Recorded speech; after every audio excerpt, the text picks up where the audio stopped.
How's it going, guys? It's Victor of Workstad, BMW and Rolls Royce Automotive. So a lot of you guys reached out to me to make a video for PDC, park distance control for BMW e46 M3, after we did the SMG to manual swap. So it's a really simple process. It's going to be single wire. They're going to pull from the glove box all the way to the cluster.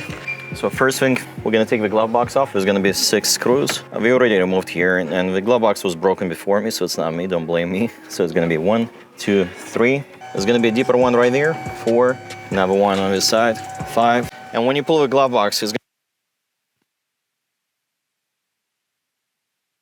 all right. So once you get the screws off, the glove box is going to slide right easy. Unplug the connectors for the light. All right.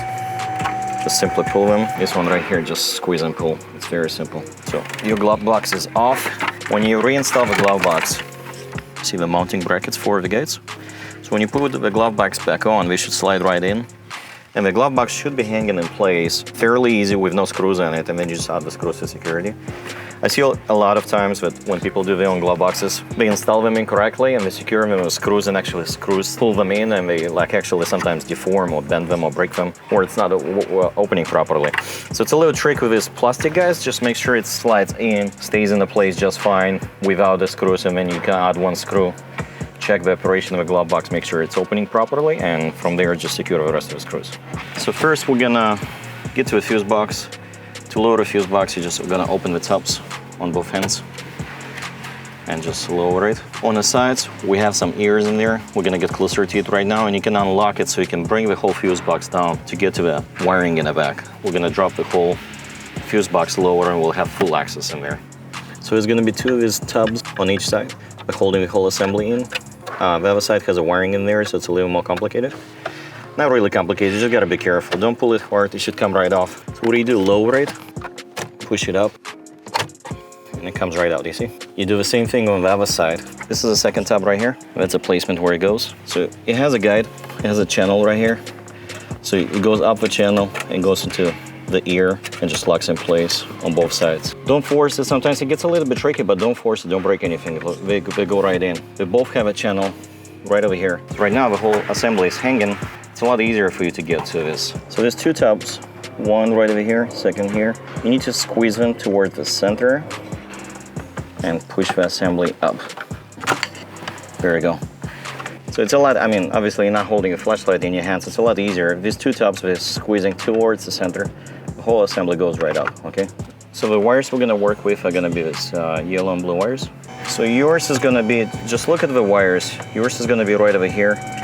Mine is removed to the video. We're doing something else to the vehicle. It's removed already. The basic way to remove it, if you have a cassette that has 2 tabs, you just squeeze these little tabs with pliers and just push them inside.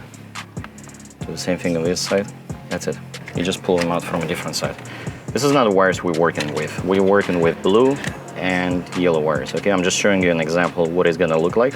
When you pull it out, lift these little pins, these blue black tabs right here. Just gotta lift them up, like towards me. This is what you're gonna have. Some of the forums are talking about tapping into the wires, like cutting the wire, tapping into the wire. I don't like doing that. Each wire has a specific gauge. Gauge is the thickness of a wire. Each wire has a specific amperage on it. I don't like tapping into it. You're gonna have an empty slot. So what we're gonna do, we're just gonna use one of these connectors, slide it right onto the empty slot, and that's it. So try to make it more original like BMW would have. Do not touch the wires, do not cut them, do not tap into them. Just slide it over here. So I normally have a box with different pins and connectors. I'm gonna try to get you a part number that slides right over. It's not as simple as it seems to get these pins actually from the dealership, so I'll try to find the part number and put it in the description below. Typically, I would use a pin, like just found one of the connectors that fits right into it. I'm gonna have a part number for you of this wire right here. When you buy this specific part number, it's gonna have a pin with a wire ready as one assembly. This guy is gonna go on an instrument cluster. So you're just gonna connect a separate wire, use a shrink tube, probably best to solder the wire. On the other end, what these pliers are used for is actually for these pins. Not many people know it. You push it right in, and it bends right into a place, and it creates a connection. Same thing with this little bigger ears that hold the wire in place. You do the exact same thing. Now, this pin right here is not secure on the wire. The reason why, because it's for the bigger gauge wire. It's a lot thicker. You can still use it, but I'll probably use solder and just solder the wire right here.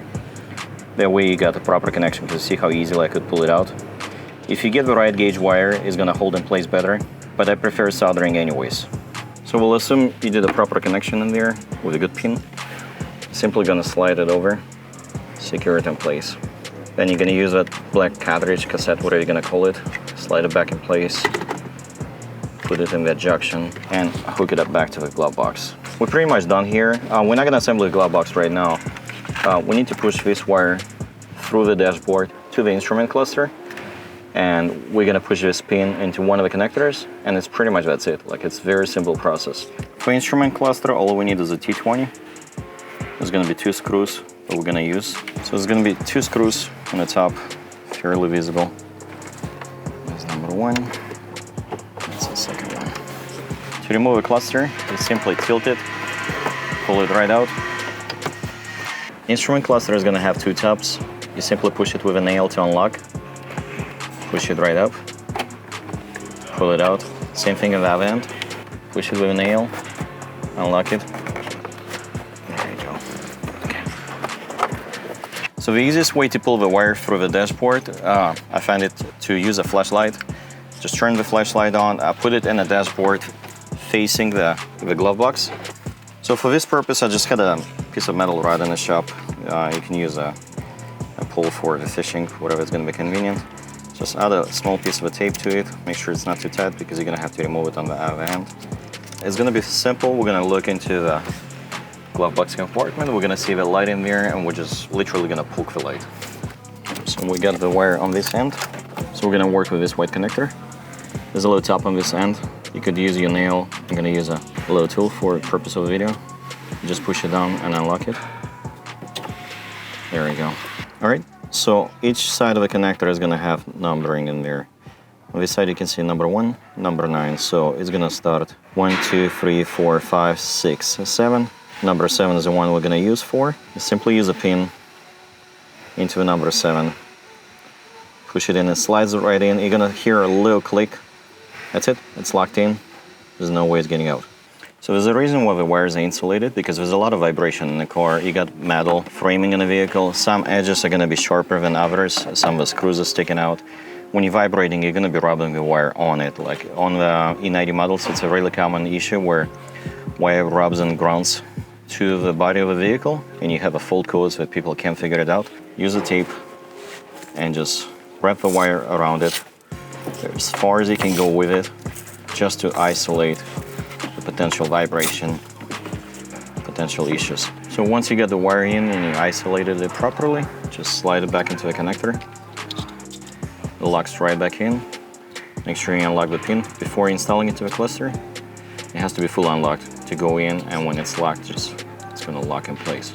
If you guys enjoyed the video, please hit the like button and make sure to subscribe to follow the restoration of the E46 M3. We're going to do entire interior, convertible top, mechanical restoration on it. The video is going to come out awesome. This is the seats we already did. You're going to see how bad they looked before, and we got some other E46 seats we're working on with a sway interior. All right, thanks for watching. Hope to see you soon.